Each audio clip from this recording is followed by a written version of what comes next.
The recent attempted purchase of Twitter by entrepreneur Elon Musk reportedly fell apart because there were too many bots or fake participants on Twitter. And it brought to the public attention a problem in social media, which are fake members of different social media, sometimes using this to achieve nefarious ends. And so we're presenting a special Saving America panel discussion. This is your host, Dr. David D. Shine.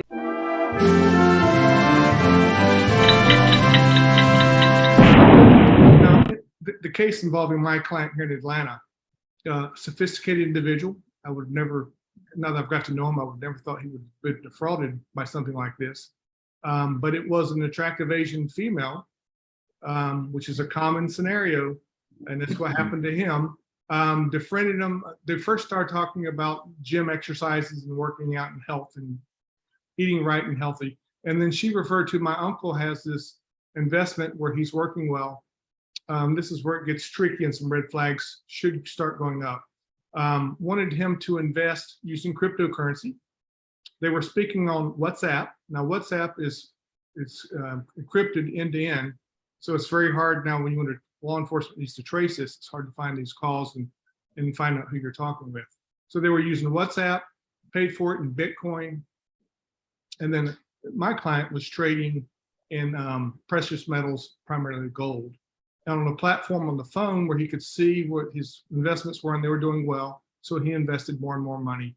And then when it got up to well over $100,000, the lights went out and no communication, started ghosting him. He realized he had been the victim of fraud.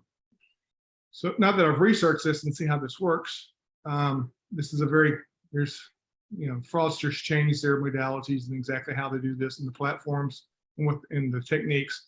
But basically they're gaining trust. They're telling you to invest in something. You think you're doing well, you put more money in, and then you realize you've been defrauded.